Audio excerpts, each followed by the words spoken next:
আল্লাহর নবীজি সাহাবায়ে কেরামের হাতে ধরতেন। একজন মানুষ, বড় মানুষ, আমি যাকে নেতা মানি, আমি যাকে লিডার মানি, আমি যাকে লিডার মানি, ওই লিডার যদি আমার হাতে ধরে আমাকে আদর করেন, আমাকে পাশে টেনে নেন, আমার মনটা বড় হয়ে যাবে। নিশ্চয়ই আমি ওনার কাছে বড় প্রিয় মানুষ, এই জন্যই তো উনি আমার হাতে ধরেছেন।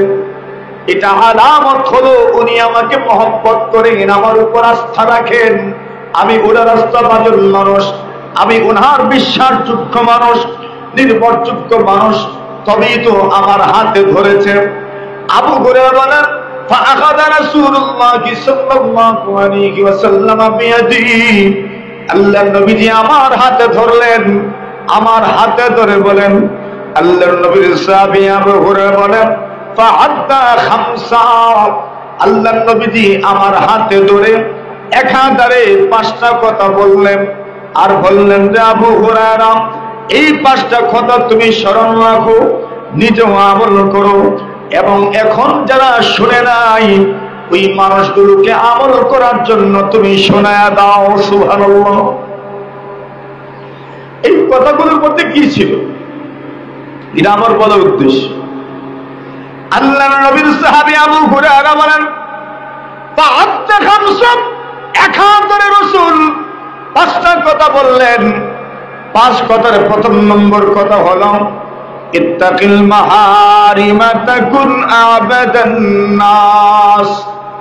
আল্লাহ রাসূল বলেন, সাহাবীরে, এই দুনিয়াতে যত হারাম আছে, যত অবৈধ কাজ আছে, যত অনৈতিক কাজ আছে, যত নিষিদ্ধ কাজ আছে, রাসূল বলেন ইত্তাকিল মাহারিম, যত অবৈধ কাজ আছে তুমি বেঁচে যাও, বেঁচে থাকো, বেঁচে থাকো। আল্লাহ রাসূল বলেন তাকুন আবাদান নাস, 7 ধরনের হারাম থেকে যদি তুমি বাঁচতে পারো, 7 ধরনের নিষিদ্ধ কাজ থেকে যদি তুমি বাঁচতে পারো, 7 ধরনের অবৈধ কাজ থেকে যদি তুমি বাঁচতে পারো, আল্লাহর নবী বলেন এই দুনিয়ার সবচেয়ে বড় ওলি তুমি হয়ে যাবে। সবচেয়ে বড় ওলি। নিষিদ্ধ কাজ থেকে বেঁচে থাকো, অবৈধ কাজ থেকে বেঁচে থাকো। তাহলে শরীয়ত কি বলতে চায়? যে তুমি শুধু নেক কাজ করো, এটাই শরীয়তের মূল উদ্দেশ্য নয়, বরং গুনাহ থেকে বেঁচে থাকা এটাও আল্লাহর ওলিদের আলামত, আল্লাহর ওলি হওয়ার আলামত। আমরা তো নেক কাজ দুমাইয়া করতে পারি, কিন্তু গুনাহ থেকে বেঁচে থাকা আমাদের জন্য এই বিষয়টা বড় কঠিন, ঠিক না বেশি? অথচ রাসূল বলছেন, দেখো বেশি নেক আমল আবার বেশি গুনাহ। সাহাবী প্রশ্ন করেন, ইয়া রাসূলুল্লাহ, আব্দুল্লাহ ইবনে আব্বাস রাদিয়াল্লাহু তাআলা আনহু প্রশ্ন করেন, ইয়া রাসূলুল্লাহ, রাজুলুন কাসীরুস সালাতি কাসীরুস সিয়ামি কাসীরুস যুনুব ওয়া রাজুলুন কালিলুস সালাতি কালিলুস সিয়ামি কালিলুজ যুনুব আইয়ুহুমা আফদালু ইয়া রাসূলুল্লাহ। আল্লাহর নবীর সাহাবী আব্দুল্লাহ ইবনে আব্বাস বলেন, ইয়া রাসূলুল্লাহ, ইয়া হাবিবাল্লাহ, 2 জন মানুষ, একজন মানুষের নফল নামাজ বেশি, নফল রোজাও বেশি, আবার তার গুনাহের সংখ্যাও বেশি। আবার আরেকজন মানুষ নফল নামাজও কম, নফল রোজাও কম, আবার তার গুনাহের সংখ্যাও কম। কয়জন? 2 জন। কথা বুঝছেন নি আপনারা? 2 জন লোক, একজনের নফল নামাজও বেশি, আবার নফল রোজাও বেশি, আবার গুনাহও বেশি। আর আরেকজন নফল নামাজও কম, রোজাও কম, গুনাহও কম। সাহাবী প্রশ্ন করলেন, ইয়া রাসূলুল্লাহ, আইয়ুহুমা আফদালু ইয়া রাসূলুল্লাহ। আবু নবীজি, একজন মানুষের গুনাহ বেশি, নফল নামাজ বেশি, নফল রোজাও বেশি, আবার আরেকজন মানুষের গুনাহ কম, নফল নামাজও কম, নফল রোজাও কম। আবু নবীজি, ওই 2 জনের মধ্য থেকে আপনার কাছে উত্তম কে? কেউ এখন তো উত্তর পরিষ্কার হয়ে যাবে। এই রিওয়ায়াত ইমাম তিরমিজিও তার তিরমিজি শরীফের মধ্যে আছে। রাসূল আকরাম সাল্লাল্লাহু আলাইহি ওয়াসাল্লাম জবাবে বললেন, শোনো, লা ইউদালু বিররা। রাসূল বললেন, গুনাহ থেকে বেঁচে থাকার সমপর্যায়ের কোন আমল হতে পারে না। সুবহানাল্লাহ, গুনাহ থেকে বেঁচে থাকা এত গুরুত্বপূর্ণ। মানুষ গুনাহ থেকে বেঁচে থাকবে, এটা হলো সবচেয়ে বড় আমল, গুনাহ থেকে বেঁচে থাকা। আর রাসূলুল্লাহ এটাই বলছেন, ইত্তাকিল মাহারিমা তাকুন আবাদান নাস। হারাম থেকে বেঁচে থাকো, তুমি দুনিয়ার সবচেয়ে বড় ওলি হয়ে যাবে।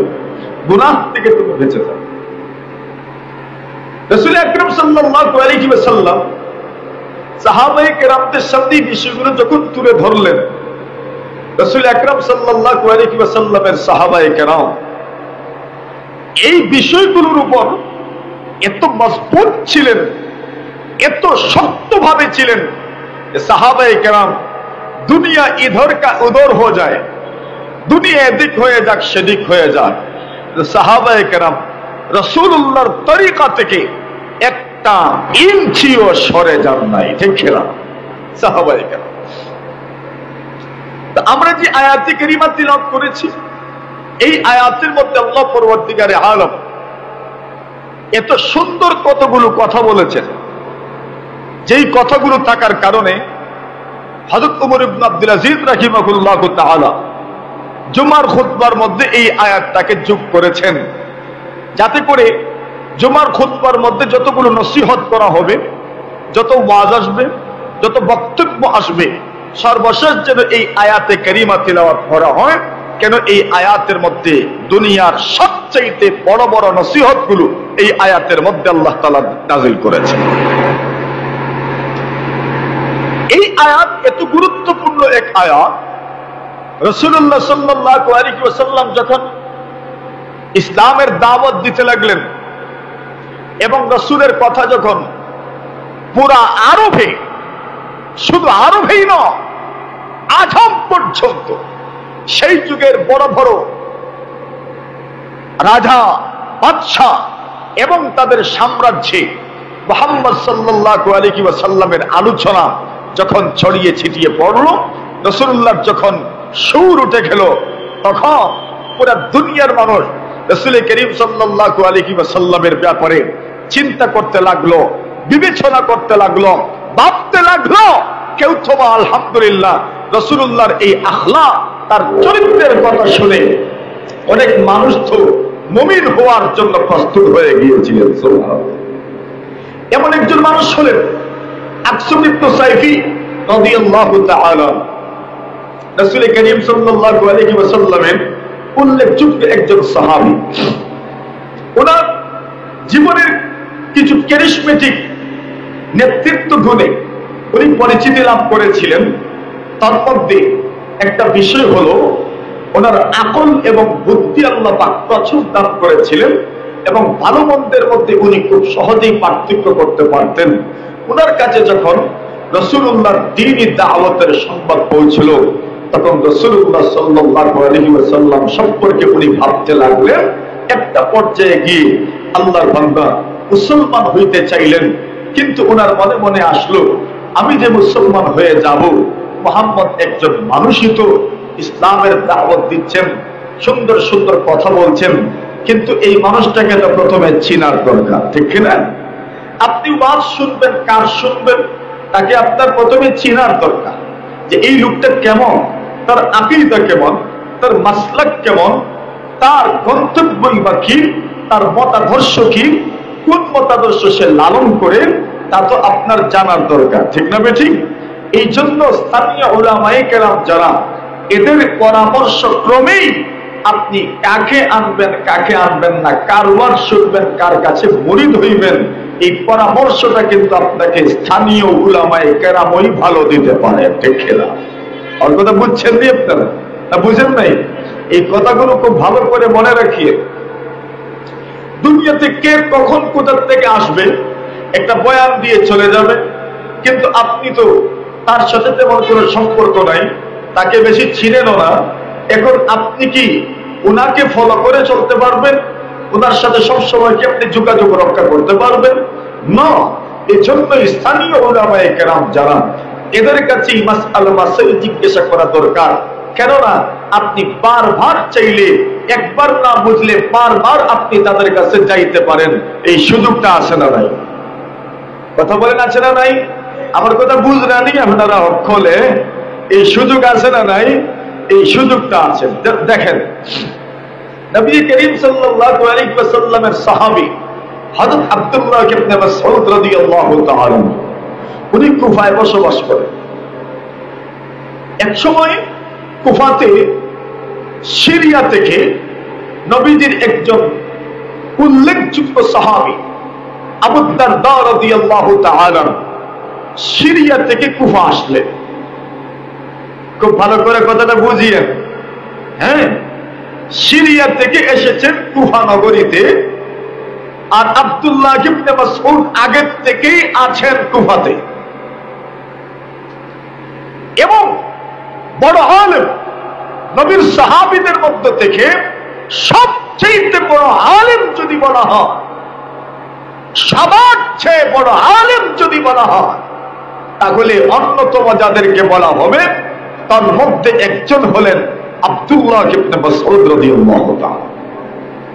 সুবহানাল্লাহ। আসতে কইছেন, জোরে কই, আরো জোরে। মাসরুক ইবনে আজদা রাহিমাহুল্লাহু তাআলা বলেন, দুতু বাইনাস সাহাবা ফাওয়াজাদতু ইলমাহুম ইয়ানতাহি ইলা সিত্তা। আমি, উনি তাবিঈ, রাসূল দেখেননি, সাহাবীদেরকে দেখেছেন। উনি বলছেন, আমার যুগে আমি যতজন সাহাবায়ে কেরাম পেয়েছি, আমি মোটামুটি সবার কাছে গিয়েছি। সবার কাছে গিয়ে আমি যেটা অনুভব করলাম, সব সাহাবায়ে কেরামের ইলম মাত্র 6 জনের মধ্যে এসে শেষ হয়ে গেছে। সুবহানাল্লাহ। মানে 6 জন সাহাবায়ে কেরাম এমন আছেন যাদের কাছে সমস্ত সাহাবায়ে কেরামের ইলম আছে।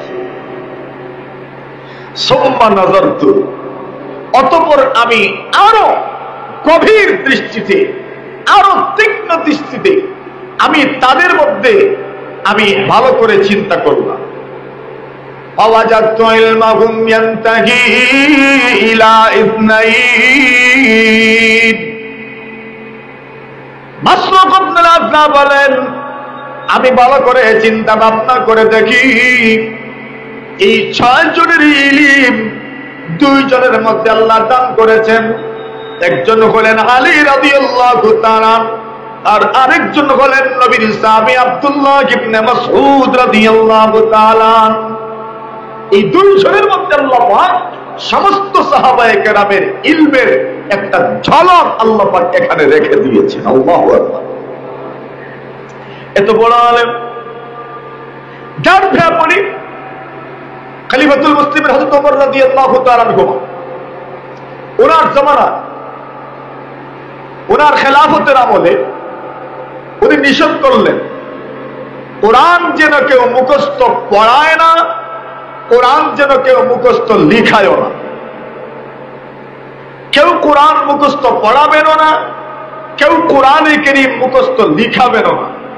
এটা আইন, সরকারি আইন। কুফা থেকে একজন লোক আসলো, আসার পরে বলে, খলিফা, আপনি আদেশ করেছেন, আইন জারি করেছেন, কানুন করেছেন, কোরআন যেন কেউ মুখস্থ পড়ায়ও না, কোরআন যেন কেউ মুখস্থ লিখায়ও না। অথচ আমি দেখে এসেছি, এমন একজন বান্দাকে আমি দেখে এসেছি, এই বান্দা কোরআন মুখস্থ লিখায়ও, কোরআন মুখস্থ পড়ায়ও। মামলা কি? মামলা বুঝেন? কেস বুঝেন? কেস দায়ের করেছে কার আদালতে? উমরের আদালতে। উমরের আদালতে মামলা দেয়। এবার বাদীকে জিজ্ঞাসা করলেন, নাম তো বলো, কে সেই লোক, আসামিকে, বাদীকে। সরকার এর রায় এবং বিচারপতি আদালতের রায় অমান্য করে কোরআন মুখস্থ পড়ান এবং মুখস্থ লিখান এমন লোকটা কে বলো, নাম মেনশন করো। লোকটা বললেন উনি হলেন আব্দুল্লাহ ইবনে মাসউদ রাদিয়াল্লাহু তাআলা। কার নাম বলেছেন? হযরত ওমর বলেন, যখন আব্দুল্লাহ ইবনে মাসউদের নাম শুনেছেন, ওমর ইবনুল খাত্তাব রাদিয়াল্লাহু তাআলা বলেন, আরে মিয়া, আল্লাহর জমিনের মধ্যে কোরআন মুখস্থ পড়ানো এবং মুখস্থ লেখানোর অধিকার আব্দুল্লাহ ইবনে মাসউদের ওই আছে, তারও এই অধিকার আছে, উনি পারেন। ওনার ব্যাপারে মামলা নেওয়া হবে না, মামলা খারিজ। মামলা কি? খারিজ। এরপর উনি ঘটনা বর্ণনা করলেন, আমরা একদিন ঈশার নামাজের পরে রাসূলুল্লাহ সাল্লাল্লাহু আলাইহি ওয়াসাল্লাম হযরত ওমর রাদিয়াল্লাহু, হযরত আবু বকর সিদ্দিক রাদিয়াল্লাহু তাআলা আনহুর সাথে কিছু গুরুত্বপূর্ণ বিষয়ে পরামর্শ করলেন মসজিদে নববীতে। ওয়া আনা মাহুমা, আর আমিও তাদের সাথে ছিলাম। হযরত ওমর বলেন, আল্লাহর বিশ্বনবী হযরত আবু বকর সিদ্দিক রাদিয়াল্লাহু তাআলা আনহুর সঙ্গে ঈশার নামাজের পরে মুমিন মুসলমানদের গুরুত্বপূর্ণ বিষয়ে পরামর্শ করলেন। ওয়া আনা মাহুমা, আর আমি ওমর পয়গম্বর আলাইহিস সালাতু ওয়াস সালাম এবং আবু বকরের সঙ্গে ছিলাম। যখন মাশওয়ারা হয়ে গেল, আমরা যখন মসজিদ থেকে বের হতে লাগলাম, এমন সময় আমাদের কানে আসলো কে যেন গুনগুন করে কোরআনে কারীমের তিলাওয়াত করেন। সুবহানাল্লাহ।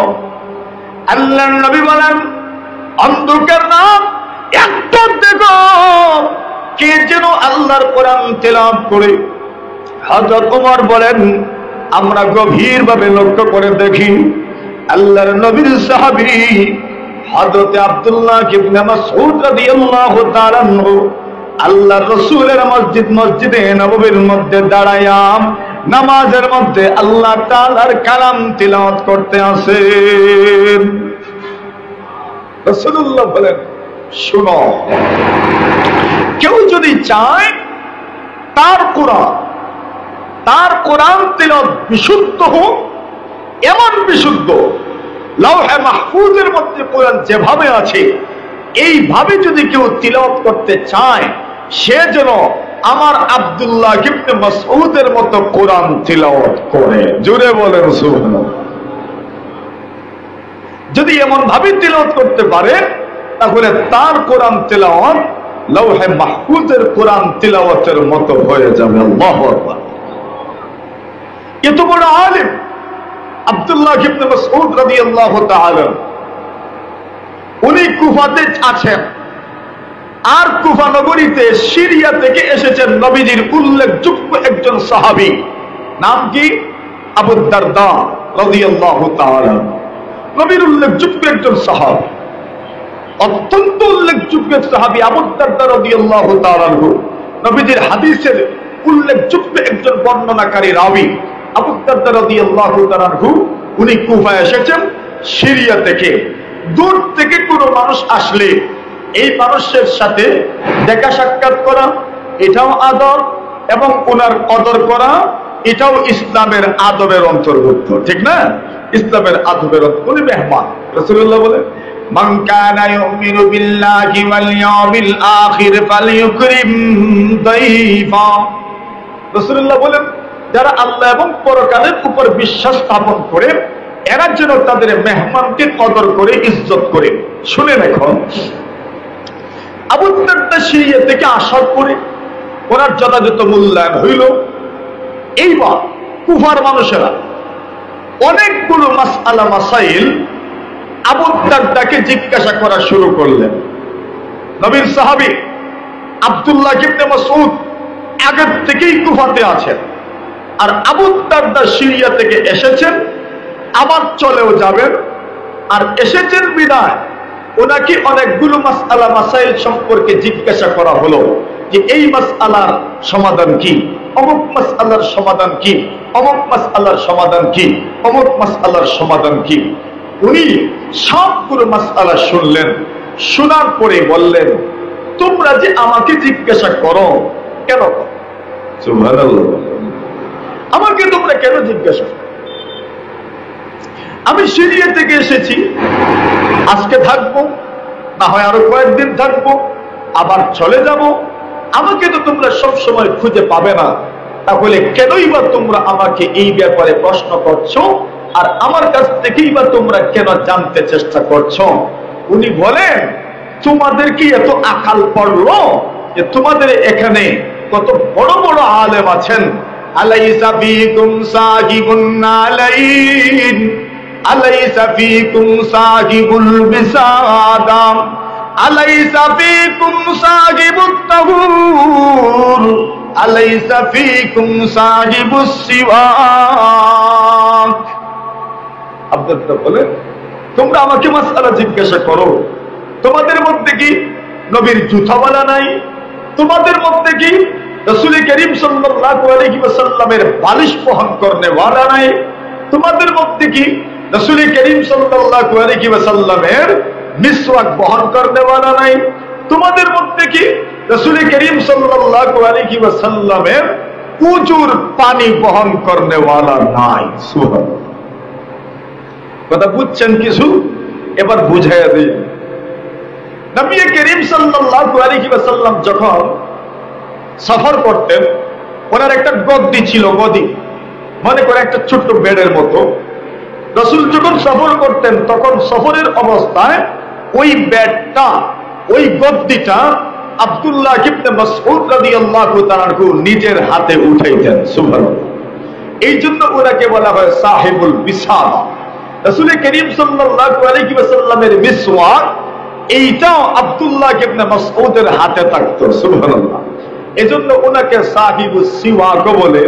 রাসূল করিম সাল্লাল্লাহু আলাইহি ওয়াসাল্লাম সফর করলে পরে রাসূলুল্লাহর উজুর পানিও আব্দুল্লাহ ইবনে মাসউদের সাথে থাকতো।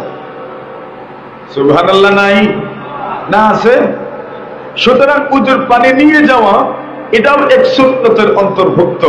রাসূল করিম সাল্লাল্লাহু আলাইহি ওয়াসাল্লাম আব্দুল্লাহ ইবনে মাসউদ রাদিয়াল্লাহু তাআলা আনহু বলেন, একদিন ইশার নামাজের পরে রাসূলুল্লাহ আমাকে বলেন, চলো। আব্দুল্লাহ ইবনে মাসউদ বলেন, রাসূল যাচ্ছেন যাচ্ছেন, আমি প্রশ্ন করতে পারি না কোথায় নিয়ে যাচ্ছেন, কিন্তু রাসূল চলছেন যে চলছেন, আর থামছেন না, ব্রেক হচ্ছে না, গাড়ি ফুল স্পিডে চলছে, কোনো ব্রেক নেই। আমি প্রশ্ন করারও হিম্মত আমার নাই। রাসূল যে আমাকে সাথে নিয়ে যাচ্ছেন এটাই তো বেশি, ঠিক না?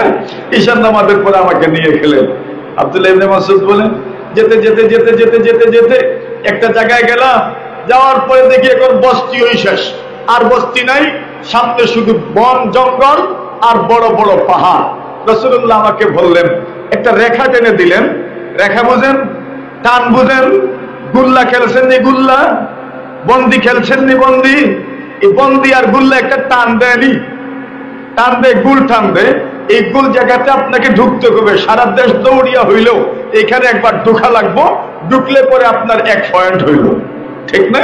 রাসূল আকরাম সাল্লাল্লাহু আলাইহি ওয়াসাল্লাম একটা রেখা টেনে দিলেন, একটা টান দিলেন, আর বললেন, এই গুল বৃত্তের ভিতরেই তুমি থাকবা, খবরদার এই গুল বৃত্ত তুমি কখনোই অতিক্রম করবে না, নতুবা তোমার ক্ষতি হয়ে যাবে। আব্দুল্লাহ ইবনে মাসউদ বলেন, আমি এমন সময় লক্ষ্য করলাম, সন্ধ্যা হতে না হতে যে ঈশার নামাজের পরে রাসূলুল্লাহ একটু চলে গেলেন ভিতরে। আমি লক্ষ্য করে দেখি এরপরে এত আশ্চর্য ধরনের কিছু প্রাণী, মানুষও মনে হয় না, আবার কিছুটা মনে হয় মাংস, কিন্তু এত উঁচা, এত লম্বা, এত বিশাল আকৃতির, এত বিশাল অবয়বের, আমি বড় পেরেশান হয়ে গেলাম। এরা কারা? আর রাসূলুল্লাহ ওই দিকে গেছেন, এরা যদি আমার রাসূলকে পেয়ে যান, আমার রাসূলের কোনো ক্ষতি করে কিনা আমি ভয় পেয়ে গেলাম। আবার মনে চাইলো আমি একটু বের হইয়া আমার রাসূলকে একটু সহযোগিতা করি, আমার রাসূলকে একটু দেখে আসি, কিন্তু পরাক্রমেই স্মরণ হয়ে গেল। রাসূল বলেছেন, খবরদার এই গুল দাগ তুমি কখনোই অতিক্রম করতে পারবে না। আমি আর গেলাম না। রাসূল আকরাম সাল্লাল্লাহু আলাইহি ওয়াসাল্লাম ঠিক ফজরের সময় আসলেন, আর আসার পরেই বললেন, মা ফি ইদাওয়াতিকা, ও আব্দুল্লাহ, তোমার এই জগের ভিতরে কি, তোমার মগের ভিতরে কি, তোমার বউলের ভিতরে কি? আব্দুল্লাহ ইবনে মাসউদ বলেন, ইয়া রাসূলুল্লাহ, নবীদুন, সবে মাত্র আমি খেজুর ভিজায় রাখছি, খেজুর ভিজায় রাখছি পানির মধ্যে, রাসূলুল্লাহ বললেন থামরাতুল তাইয়্যিবা ওয়া মাউন তাহুর, পবিত্র খেজুর আর পবিত্রকারী পানি। রাসূলুল্লাহ অতঃপর ওই পানি দিয়া উযু করলেন। সুবহানাল্লাহ।